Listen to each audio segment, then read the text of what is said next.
Magandang araw mga kaibigan. Bigyan natin ng reaction opinion itong post ni Huli, H-U-L-I, Huli. Title, Representative Tinio kay BP Sara, binabastos na niya ang taong bayan. Ito po yung exact word ng kongresistang makakaliwa. Kinokondina ko ang pambabastos ng presidente sa taong bayan. Tanong, anong klaseng pambabastos? Basa tayo, people who reacted. 16,000 taong nag-react. 14,000 ang tumatawa, 1,000 ang galit, 419 lang ang nag-like. So, dito nyo makita halos 99% galit. Hindi naniniwala ang taong bayan sa pahayag ni Congressman Tinio. 1% lang naniniwala. Anong klaseng pambabastos? Yun ang tanong. Basa tayo sa mga comments.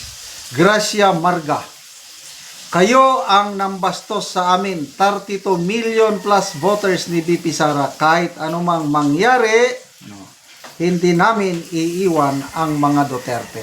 Agree ako dyan. I am a proud DDS. At nakakatuwa dahil padami tayo ng padami mga DDS. Again, ulit-ulitin ko. Sa survey ng WR numero, ang pinakamalaking partisan group o yung political supporters, DDS, 34% po ang mga respondents ni sinabi na pro-Duterte sila. Samantalang ang mga Marcos loyalists, lang, 15%. And then ang mga kakamping, 12%. Kaya kahit pag samahin mo ang mga Marcos loyalists at mga kakamping, 27% lang sila. Mas marami tayong mga DDS dahil 34% tayo. Yung remaining 39% neutral. Mga tao na walang masyadong pakialam sa politika, hanap buhay, pagkain, trabaho ang kanila. May mga taong ganyan, hindi talaga mahilig. Meron din mahilig, kaya lang nag-o-observe lang yan. Saka na lang pipili ng kandidatong bobotohan pag malapit ng eleksyon. Kaya ang battleground ngayon, itong 39%. Paniniwala ni ex-Senator Trillanes. Kasuhan nila ng kasuhan si BP Sara. Tapos kung matuloy ang impeachment trial, i-represent daw nilang mga ebidensya.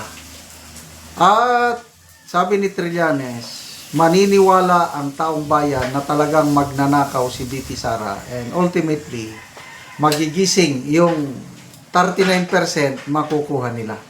Kasi itong 34%, tayong mga DDS ngayon, hindi na yan babaliktad. Kahit anong mangyari pa, ang mga DDS ngayon, organic, bukal sa loob, taos-puso ang pagsuporta sa mga Duterte. Ako, hindi ko pa nakita ang personal, na-meet ng personal ang mga Duterte. Ni isa sa kanila, wala akong na-meet ng mga Duterte na namamasyal lang ako sa Davao City at nabibigani ako sa ganda, linis, yung progreso ng Davao. Kaya kitang-kita ko yung good governance ng mga Duterte. Ang isang hinahangaan ko sa Davao yung free hospitalization, free medicines.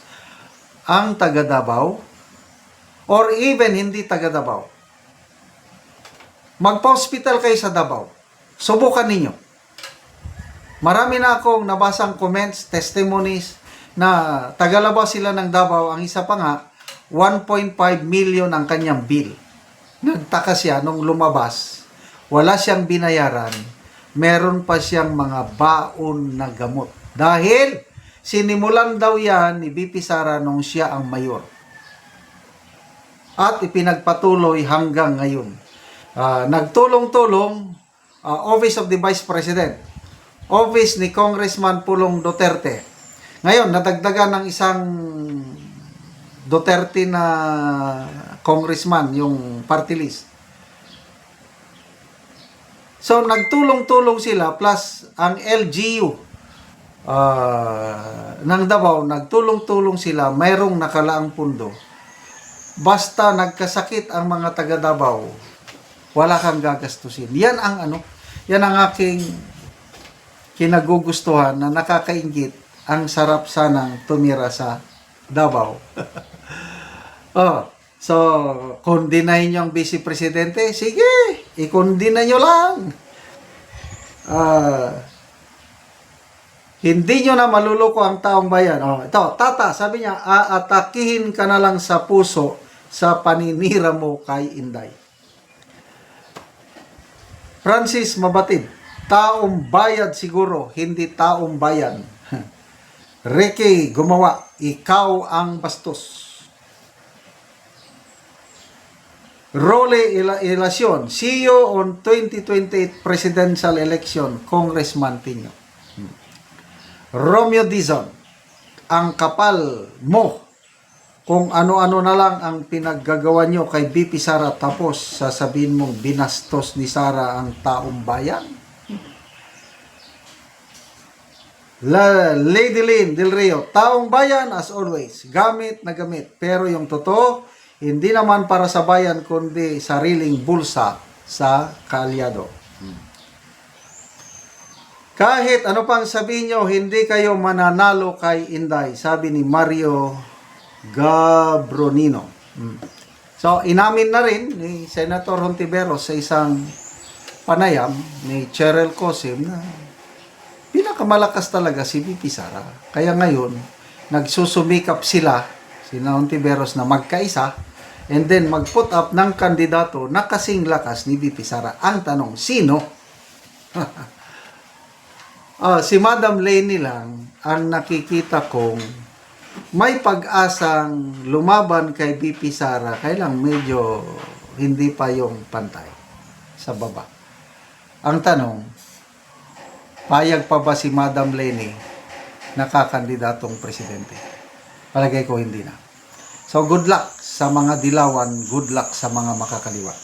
Salamat mga kaibigan sa inyong pagsubaybay sa ating channel. Nakakatulong kayo ng malaki sa tribong Talandig ng Bukidnon dahil ang income natin sa channel na ito is pantulong sa tribo. Namimigay tayo ng libreng yero at pako para makapagpatayo sila ng mas maayos na tirahan. Panoorin nyo ang video nito. Karon ni anak ko diri sa balay sa natabangan na mo gero. So mo na niyang itsura sa iyang gero nga gatuluan na. Nanay mga buslot-buslot. Ug ipang butangan lang ang diri dapit og silupin. O karon mo na ni si ate ang natagaan og gero.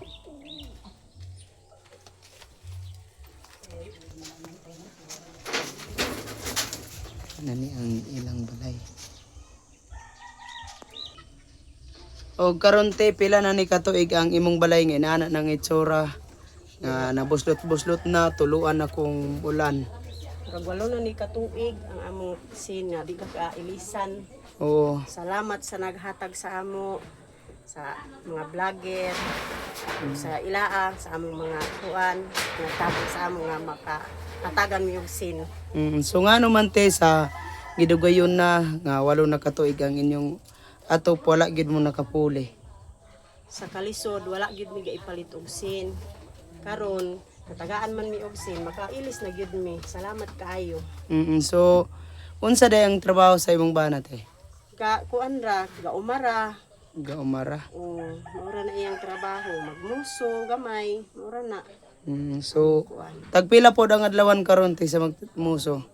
Tag 200 ra. Tag 200 ra. So isa lang ka tao ang magtrabaho. Isa ra. So naa pa ka estudyante te? Naa tulo. Tulo. So unsa na yung mga grade? Grade 11 ang isa, grade 8 ang isa, o ang isa grade 4. So ang inyong kwarta makulang pa gyud sa Makulang pa. Kay daghan man among kuan, kinahanglanon. So salamat kaayo. Salamat po salamat sa Ginoo sa pagtabang sa amo sa mga tao nga nagkuan sa amo nagiya nga mo hatagan mi og hinabang asin. Salamat. Salamat.